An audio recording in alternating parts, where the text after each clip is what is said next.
Hello all loonies and normals, my name is Joe Silver, welcome to my channel. This week we're going to be talking a bit more about video games. Continuing from the last vlog where I talked about the last vlog of this particular type of topic, where I asked the question, does music play a part in video games? This week I'm going to ask the question, does the background play a part in video games? Now, I mean, I'm sure many people out there are going, well, of course it does. Without a background, it wouldn't look right. Well, yes, but can it serve more of a purpose? Can it be a work sometimes even artistic in its background? Because when you think about it, I mean, it's generally more 2D games, because 3D games don't have a background as such because it's a 3D world. So there's not so much a background as a different as a world. But when it comes to 2D games like Super Mario Maker, well, some of the Super Mario Makers, Machinarium, some of the 2D point and clicks, blah blah blah, does the background serve a purpose, or is it just there just to fill the world? And I suppose more than that, really the question is not only does it serve a purpose, but can it be artistic? And I think the answer to both is yes. Because, I mean, look at the background of Machinarium. Now, I don't know who's played it, but if you have, look at the background of that. It is very pretty. I mean, you don't interact with it because it's the background, but it's very pretty. It's very pretty. And, I mean, it's actually the whole game's art style is very pretty, to be honest with you. It's very nice. It really gives you the feel that you're in a robotic world which you know, playing as a robot, which you are. But there are some scenes where, like for example on the start menu, where the background is absolutely brilliant, and you know, where you get like the view of the whole city and so on. It looks really nice, and it does serve its purpose because it draws you into the world.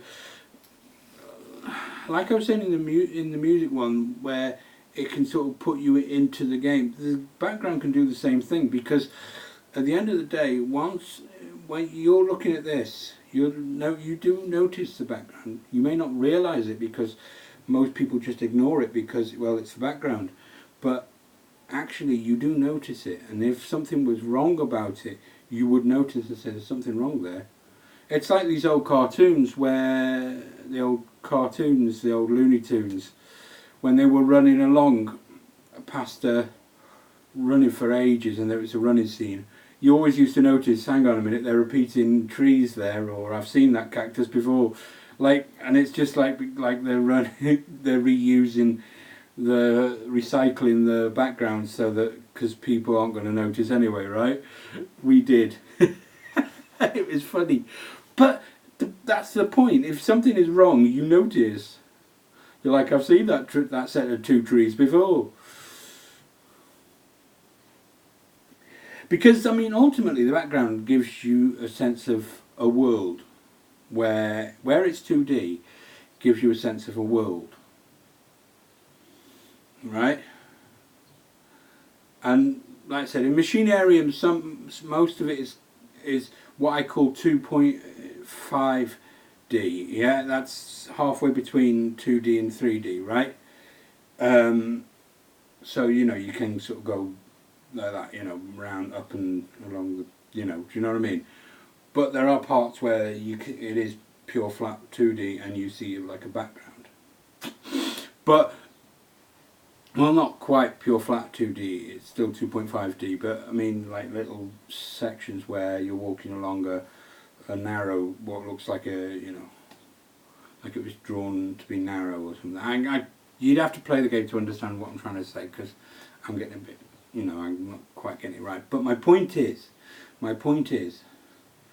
is that ultimately the design of the game is really pretty, and I really like it. That's kind of what I'm trying to say. And it can be. I mean, like Mario games, the background, you know, was just the background. sort of did. I'm not going to say it didn't serve a purpose. It served a purpose. It was there so that you could have something in the background, so that so it could draw you in and make you believe in the world.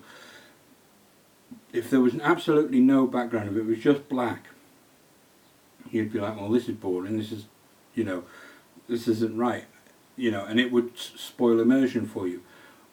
Because isn't that ultimately with video games the real point? Is that every part of it is somehow connected to immersion. Because the foreground is the character, the person you're playing, and the area they're interacting with.